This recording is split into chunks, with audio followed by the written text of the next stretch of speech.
देखिए, आज हर हर घर में जो है हर एक फैमिली रहती है, ठीक है।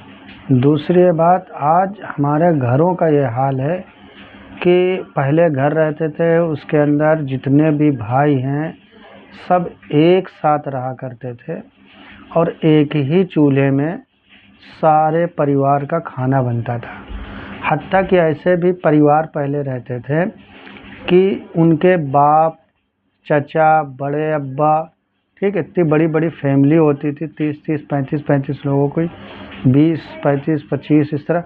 वो सब एक चूल्हे में खाना बनता था और जितनी बहुएं आती थीं सब मिलजुल कर खाना बनाती थी। ऐसी भी मिसाल मिलती है, ठीक है। और नहीं तो हर घर में ऐसा था कि एक बाप की जितनी भी औलादें हैं वो सब एक साथ खाना खाती थी। रहने का अपना वो कमरा, उसमें रहो, ये वो सिस्टम था अपना, और मिलजुल के जितनी बहुएं थे खाना पकाती, अपना खाते।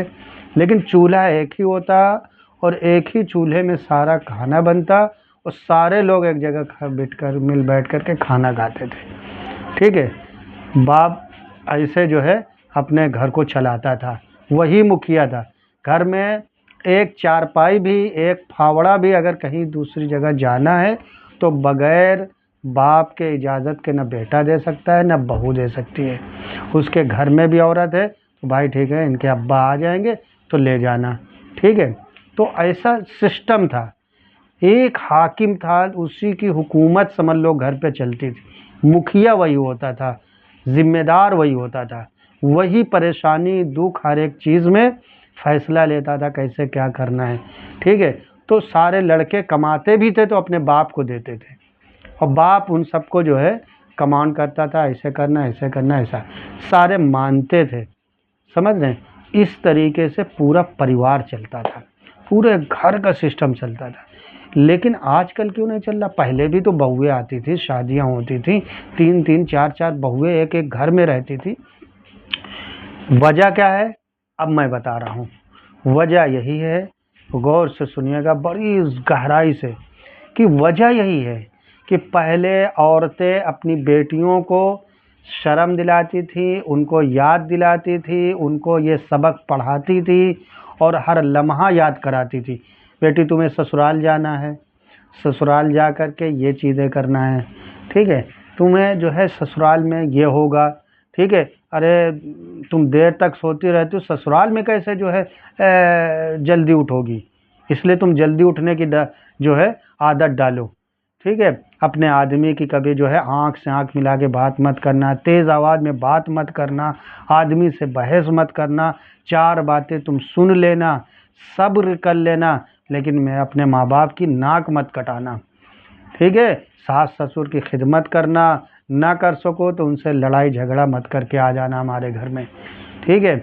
ये सारी चीज़ें सुनाई जाती। ससुर के सामने ऐसे रहना है, सास के सामने ऐसे रहना है, ठीक है। आदमी के सामने ऐसे रहना है, आदमी तुम्हें मार भी दे तब भी सब्र कर लेना, अपने वही तुम्हारा असली घर है, ये घर नहीं है, ठीक है। असली घर तुम्हारा वही है, वहीं यहाँ से तुम्हारी डोली उठेगी, वहाँ से तुम्हारा जनाजा उठेगा, है। कभी लड़ के मेरे घर ना आना, ठीक है। ये ना सोचना हम विदा किए दे रहे हैं, अब असली घर तुम्हारा वही है।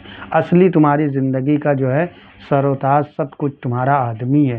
ये सिखाया जाता था, प्रैक्टिकल कराया जाता था। वो बीमार हो तो उसको जो है कैसे पैर दबाना है, कैसे का, सारी चीज़ें प्रैक्टिकल लाइफ में जो है एक माँ अपनी बेटी को ट्रेनिंग देती थी, सिखाती थी। इसलिए वहाँ ये पहले का जो हमसे बाप दादा जो हमारा दौर गुजरा है उसमें ऐसा सबक नहीं मिलता है कि एक शादी हुई और उस शादी से जो औरत आई है पूरा घर तोड़ के चली गई हो, नहीं, सब्र शुक्र के साथ। समझ रहे? तो ये होता था। उसको भी पता है शादी जो है हमारा ससुर है, हमारा बाप है, हमारी सास है, हमारी माँ है।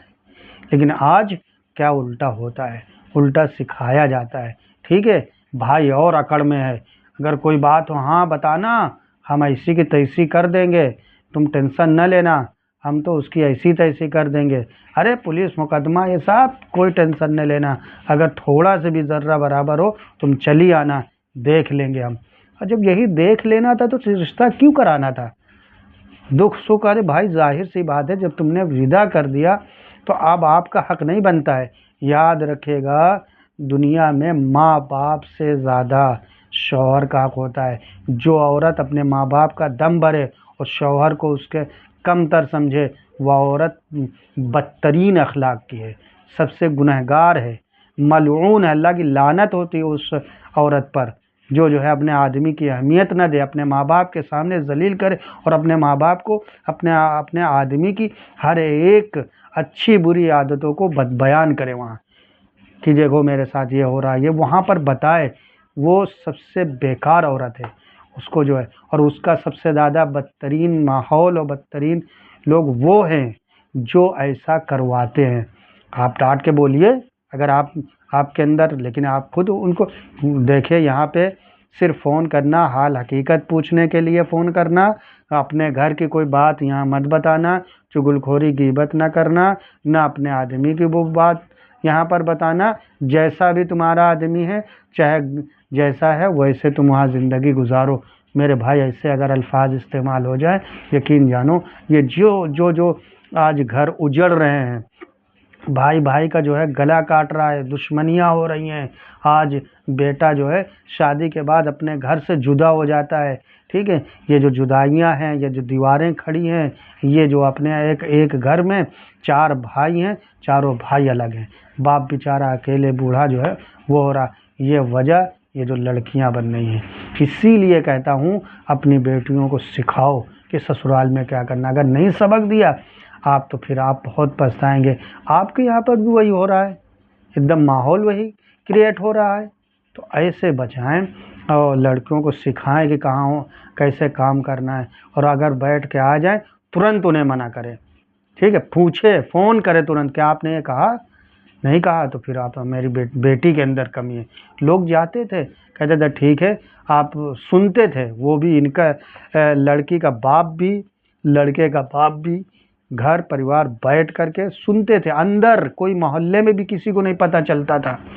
तो फिर क्या होता था, ये इनकी गलती है, ये इनकी गलती, चलो ठीक है, 2 झापड़ मार देते थे लड़के को। लड़की को लड़के के बाप जो है हड़का देता था, कहता था बेटी हमने जो है डोली उठा दी, जनाजा यहाँ से उठेगा, अब शिकायत ना आनी चाहिए, मेरी नाक न कटवाओ, मेरी नाक न कटवाओ, तुम्हें सब्र शुक्र के इन्हीं के साथ रहना है। ऐसे जब घर परिवार जानते, और आज जब हौसला दिया जाता है तो लड़कियां लड़ती हैं, बाकायदा जंग होती है, मुकदमे होते हैं, यहाँ तक कि तलाक हो जाती है। ये माहौल है, तलाक होती है। तो इसी बुनियाद पे कहा जा रहा है अपने घरों को अच्छा बनाने के लिए यही सारी चीज़ें हैं। अगर नहीं करेंगे तो मेरे भाई आने वाले दिन में लोग ऐसे रहेंगे कि जैसे चिड़िया और जानवर लोग हर अलग अलग बसे हैं, ऐसे न घर का पता, न परिवार का पता, न किसी चीज़ का पता है। बस खाली ज़िंदगियाँ ऐसे लाशों की तरह टहलती फिरती नज़र आएंगी।